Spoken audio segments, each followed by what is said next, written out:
అందరికీ నమస్కారం. నా పేరు Anil Kumar Yadav Deshmukh. Welcome to our YouTube channel. నిన్న దాకా చాలా బాధగా, నిన్న కూడా ఆల్మోస్ట్ నేను వస్తూ వీడియో కూడా చేసి వచ్చిన. ఏందది, పవన్ కళ్యాణ్ గారు ఆ సీట్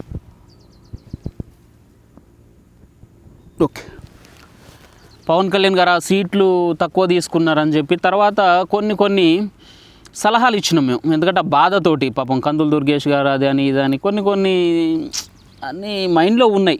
కళ్యాణ్ గారి మౌనం దీనికి ప్రధాన కారణం. దాని ద్వారా మాట్లాడుతూ ఇబ్బంది పడుతూ ఉన్నాం. బట్ ఆ డిప్రెషన్, ఆ ఫ్రస్ట్రేషను, ఆ బాధ, ఎమోషన్ అన్నీ తీరిపోయేలాగా నిన్నటి స్పీచ్ తోటి ఒక నూతనోత్సాహాన్ని మాలో రగిల్చిన పవన్ కళ్యాణ్ గారికి మా నిండు నమస్కారం. అయితే ఇక్కడ అసలు మ్యాక్సిమం చెప్పాలంటే, సారీ, నా పేరు శ్రీకాంత్, తమ్ముడికి నేను వీరాభిమానిని. నిన్న మొన్నటి వరకు పవన్ కళ్యాణ్ గారు అరే ఎందుకు మౌనం ఇన్ని రోజులు పాటించారు, అసలు ఏంది నోరిప్పట్లేదు, ఏమైంది అనుకున్న టైంలో నిన్న ఒక్క మాట అన్నారండి. We enjoyed a lot sir. అసలు we enjoyed a lot sir. ఆ వర్డ్ ఏంటంటే అందరికి తెలుసు, మీకు కూడా తెలుసు, చాలా ట్రెండింగ్ వర్డ్ అది. BADINA వదినా నమస్కారం. నేను ఇంతకుముందు కూడా జగన్మోహన్ రెడ్డి గారు నేను అనుకున్నా, అంటే ఆయన స్పృహలో లేక ఏదో మాట్లాడుతా మహిళల కోసం నేను ప్రత్యేక శ్రద్ధ తీసుకుంటే, ఎందుకంటే మన రాష్ట్ర ముఖ్యమంత్రి కూడా సాక్షాత్ ఒక మహిళ కాబట్టి అని చెప్పి పాప ఆయన మాట్లాడినప్పుడు అదేదో నత్తిలో మనోడికి ఆల్రెడీ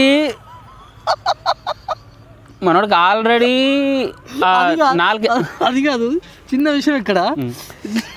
అంటే పవన్ కళ్యాణ్ అన్న అక్కడ మన అన్న ఆలోచించి చెప్పాడా, తొందరపడి చెప్పాడా అర్థం కావట్లేదు. ఏంటంటే జగన్మోహన్ రెడ్డి కొంచెం మేకప్ వేస్తే మంచిగా ఉంటుంది అనుకో, అమ్మాయిల కంటే బాగానే. అంటే మీరు చూసారు లేదు, ఇప్పుడు చూడండి సోషల్ మీడియాలో మన పవన్ కళ్యాణ్ పక్కన జగన్మోహన్ రెడ్డి ఒక లేడీ పిక్ పెట్టేసి తాళి కడుతున్నట్టు, అదే పుస్తలు పెడుతున్నట్టు, అది ఇలాంటి పిక్స్ అన్ని వైరల్ అవుతున్నాయి. నువ్వు చూసినావు పక్కన అది పెళ్లి చేసేటప్పుడు పంతులు కూర్చుంటాడు, పంతులు పక్కన ఒక కొండ ఉంటుంది, అది చూసినాడు, నేను కూడా చూసినది.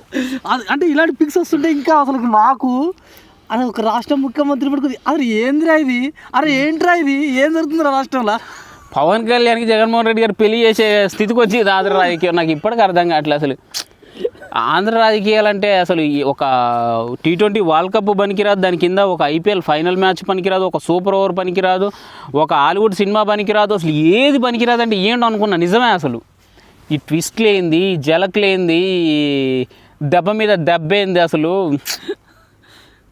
జలకులు, దెబ్బ మీద దెబ్బ, ప్రతి సీను క్లైమాక్స్, ఇదే క్లైమాక్స్ అనుకుంటే ఇంకో క్లైమాక్స్, మైండ్ పోతుంది అక్కడ.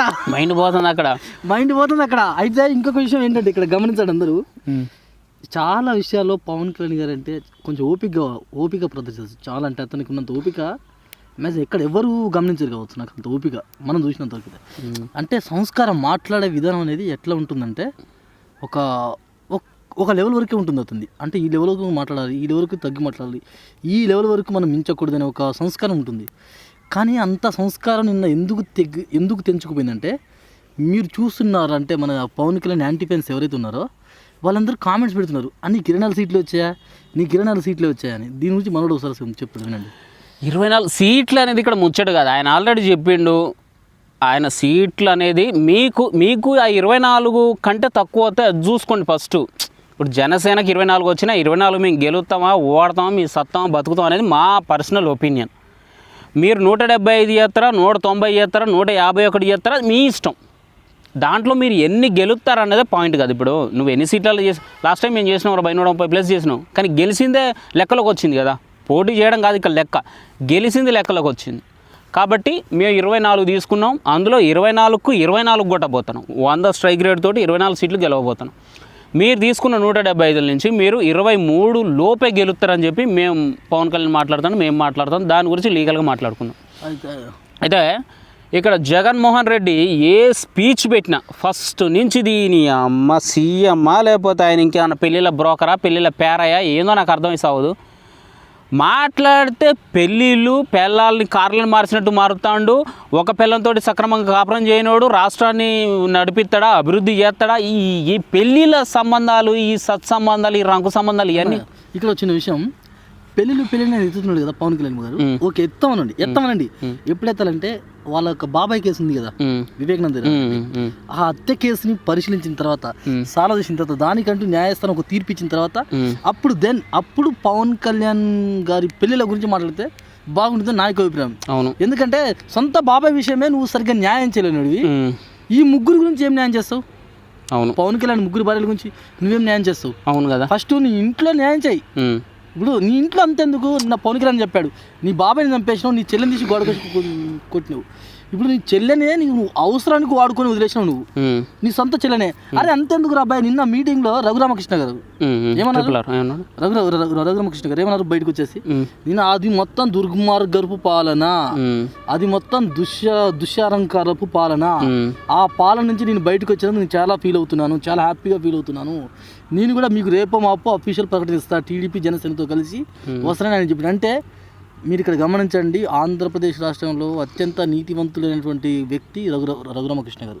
ఆయనకు పార్టీతో సంబంధం లేదు, కానీ నిజాయితీ గల వ్యక్తి. అలాంటి వ్యక్తే ఈరోజు బయటకు వచ్చేసి ఓపెన్గా స్టేట్మెంట్ ఇస్తున్నాడు ఒక సభలో, నిండు సభలో. అది ఇక్కడ గుర్తుపెట్టుకున్న ఆంధ్రప్రదేశ్ రాష్ట్ర ప్రజలందరూ కూడా ఎవరికి ఓటు వేయాలనేది. ఇదంతా కాదు కానీ ఇక నుంచి పెళ్ళిళ్ళ గురించి ఎవరన్నా మాట్లాడాలనుకుంటే అది మా జగన్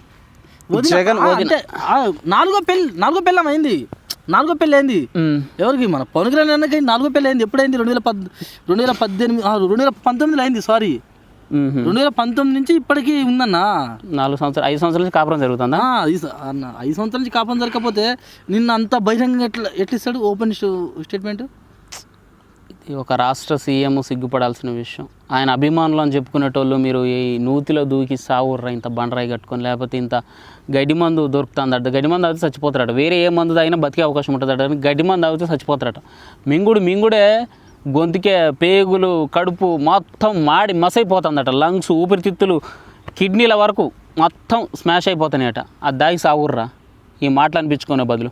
ఒక సీఎం పొజిషన్లో ఉన్నాడు నేను ఈ అభివృద్ధి చేసిన రాష్ట్రాన్ని, ఇంత అప్పు ఉంది నాకు నా చేతికి ఆంధ్రప్రదేశ్ వచ్చేటప్పటికి, ఆ అప్పులోంచి 5 సంవత్సరాల పరిపాలనలో నేను ఈ ప్రకారంగా ఉన్న అప్పులోంచి కొంచెం పక్కకు తీసేసిన, ఉన్న అప్పులోంచి కొంచెం ఈ వడ్డీలు కట్టుకుంటూ ఇప్పుడు 1,50,000 లేకపోతే 2 లక్షల కోట్ల రూపాయలు చంద్రబాబు నాయుడు చేసి నా చేతిలో పెట్టిండు. కాబట్టి ఆ అప్పుకి నేను వడ్డీ ఇంట్రెస్ట్ కడుతూ ఈ సంక్షేమ పథకాలన్నీ పేద ప్రజలకు అందిస్తూ నేను ఈ స్కీమ్స్ పట్టుకొచ్చిన, ఈ నియోజకవర్గానికి డెవలప్మెంట్ తీసుకొచ్చిన, ఈ శాఖని ఇట్లా అభివృద్ధి చేసిన అని చెప్పి ఓపెన్గా మాట్లాడాలి. అంతేగాని ఎంతసేపు పెళ్ళాల గురించి నీకెందుకన్నా అని 100 సార్లు చెప్పిన, కానీ ఇప్పటి నుంచి నీకెందుకు వదినా అనే పరిస్థితికి వచ్చినావు నువ్వు. ఇక అన్న పోయింది, వదిన వచ్చింది, ఇక బుర్రపాడిదంతా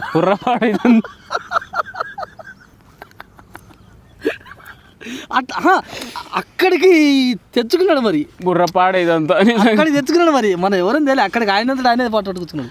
అయితే ఒక చిన్న విషయం అన్నా, ఇగో ఇంట్లో దోలి పిల్లి అయినా సరే అది ఏం బీకలేదు కదా, పిల్లే కదా, పిల్లి కోపం వచ్చిన ఏం బీకలేదని ఇంట్లో దోలి దాన్ని పదే కొడతా అంటే ఏం చేస్తుంది? అది మీద పడి గీరి పారిపోతుంది. పవన్ కళ్యాణ్ కూడా సహిస్తాడు, భరిస్తాడు, భార్యల్ని తిట్టినా, ఆడోళ్ళని తిట్టినా.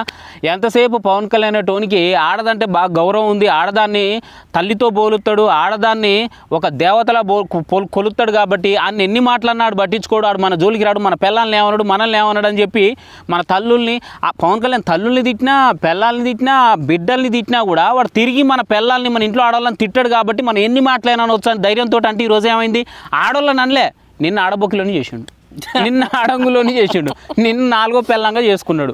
ఇప్పుడు ఏం చేస్తావు? నీకు అవమానమే. మగాడిగా సిగ్గుపడాల్సిన అవసరం ఎంత ఉందన్న, చాలా మనోభావం అసలు. ఒక మగాడిగా నేను కూడా చాలా సిగ్గుపడుతున్నాను అసలు. మరి ఇక్కడ ఇదంతా ఒక ఎత్తు అయితే, ఈ మాట విన జగన్మోహన్ రెడ్డి ఎట్లా ఉంటున్నాడు అంత సైలెంట్ గా? చెప్పండి నిజంగా. అసలు నువ్వే నా 4వ పెళ్ళం అంటే ఏ మగాడికైనా అది ఒక రాష్ట్ర ప్రజలందరి ముందు, రాష్ట్ర సీఎంని మళ్ళీ అది కూడా. ఇప్పుడు ఏదో అల్లాటప్ప మనిషిని ఎవరినో నువ్వే నా పెళ్ళం రాని మనం సరదాగా ఫ్రెండ్స్ అనుకుంటే అది వేరు. ఇట్లా పబ్లిక్ మీటింగ్లో లక్షల మంది 10 లక్షల మంది, కోట్ల మంది టీవీలో వీక్షిస్తూ ఉన్నారు, మొబైల్ ఫోన్స్లో చూస్తూ ఉన్నారు, యూట్యూబ్, TV9, TV5, NTV, సాక్షి టీవీ, ఈటీవీ, మా TV, Gemini TV, Teja TV, ఇన్ని టీవీలు చూస్తూ ఉంటే, ABN టీవీ, ఇన్ని టీవీలు చూస్తా అంటే సాక్షాత్తు ఆ రాష్ట్ర సీఎంను పట్టుకొని నాకు తెలియదయ్యా 4వ పిల్ల అంటాడు, నువ్వే నా 4వ పిల్లం, ఇక నీకు లాభం లేదు, నువ్వే రా ఇక అని చెప్పి అన్నాడు.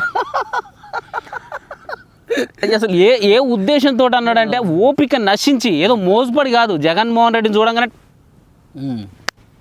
మూడొచ్చి కాదు, అది ఓపిక ఆ మనిషిలో. ఆయన చూసి ఏదో కత్తిలాంటి ఫిగర్ రా ఏదైతే ఆయన గుంజే టైప్ కాదు, అంత అంత అంత లేదు అక్కడ. బట్ అయినా నువ్వు 4వ పిల్లవని ఎందుకనంటే అది ఆవేదన నుంచి వచ్చింది, కామన్ నుంచి వచ్చిన మాట కాదు, అది కామన్గా వచ్చిన మాట. ఇంకో విషయం, ఇక్కడ మీరు నిజంగా ఆంధ్రప్రదేశ్ ప్రజలందరూ కూడా చిన్న విషయం, నేను జరిగిన సమావేశం కాదు కానీ మాది ఎక్కడ తెలంగాణ. మనం తెలంగాణలో మేము డిగ్రీ వరకు చదువుకుంటే మేము డైరెక్ట్ పోయి హైదరాబాద్ పోయి ఏదో ఒక జాబ్ చేసుకోవచ్చు. ఇప్పుడు మనం డిగ్రీ వరకు చదువుకుంటే మనం హైదరాబాద్ పోయి ఏదో ఒక జాబ్ చేసుకోవచ్చు. అవును. పాపం ఆంధ్రప్రదేశ్లో ఇప్పుడు వాళ్ళు డిగ్రీ వరకు చదువుకుంటే వాళ్ళకి ఏం లేదన్న జాబ్ చేసుకోవడానికి. అది వాలంటీర్ ఉందిగా, వాలంటీర్ జాబ్ వాలంటీర్ ఉంది కదా, ఇది 5,000 రూపాయల జీతం, ఇంట్లో నుంచి బయటికి వెళ్ళకుండా తల్లిదండ్రులు చూసుకుంటా. కాదు నిజంగా 60 మందిలో మళ్ళీ డిగ్రీ చదివిన వాళ్ళు ఇంక 2-3 ఉంటారా? సరే వాటి వాలంటీర్ ఎంతమందికి? 60 మందికి ఒకరికి ఇస్తాను కదా. అవును. మరి 60లో డిగ్రీ చేసిన వాళ్ళు ఇంకో 2-3 ఉంటారా? మరి వాళ్ళ పరిస్థితి ఏంది? వాళ్ళు ఏమైనా చిప్ప చేతి పెట్టుకోవాల్సింది ఇంకేమంది. సో అంటే వివేకం ఉండాలి ఇప్పుడే ఓటర్లకి, ఆంధ్రప్రదేశ్ ఓటర్లకి అందరికీ కూడా ఇప్పుడు వివేకంతో ఆలోచించండి జరా. మాకంటూ ఒక రాజధాని ఉంది, అది ఎవరైనా కట్టించవచ్చు, బట్ మేము బతుకుతున్నాం. మా పిల్లలు డిగ్రీ చేసుకుంటారు, హైదరాబాద్ పోతారు, ఏదో ఒకటి జాబ్ చేసుకుంటారు. మాకంటూ ఒక రాజధాని ఇది హైదరాబాద్ అని గొప్పగా చెప్పుకునే పరిస్థితి ఉంది. మీకు ఒక రాజధాని లేదు, మీకు మీ స్టడీస్ అయిపోతే ఎక్కడికి పోయి జాబ్ చేయాలో మీకు అంత ఐడియా లేదు. ఇప్పటికే హైదరాబాద్లో చేస్తారు చాలామంది, అయినా మీకు అదే సీఎం కావాలి. ఇప్పుడు ఫైనల్గా చంద్రబాబు నాయుడు గొప్పగా చేసిండు, లాస్ట్ టైం ఏం బీకిండు అనొచ్చు. ఆయన ఒక అమరావతి అనేది పట్టుకున్నాడు, దాన్ని డెవలప్ చేయడానికి కొంత ఆల్రెడీ ఇన్వెస్ట్మెంట్ పెట్టిండు, కొంతవరకు భూములు కొన్నాడు, అన్నీ చేసిండు. పాపం కష్టపడ్డాడు ఆయన ఎంతో కొంత. ఒక రాజధానిని ఫిక్స్ అయ్యిండు, దాన్ని చేయడానికి ప్రయత్నం చేసిండు. జగన్ రెడ్డి వచ్చి 3 రాజధానులని కన్ఫ్యూజన్ క్రియేట్ చేసి ఎక్కడన్నా డెవలప్మెంట్ చేసిండే ఏదన్నా రాజధాని? ఆలోచించుకోరి. సరే ఏదేమైనా ఇంకొకసారి పిల్లలు ఆడళ్ళ గురించి మాట్లాడితే ఏం లేదు ఇక, తెలుసు కదా అన్న. ఆయనే వదినా మళ్ళా VADINA వదినా. థ్యాంక్ యూ వదినా, జై హింద్. రైటా మరి చీకట పడుతుంది.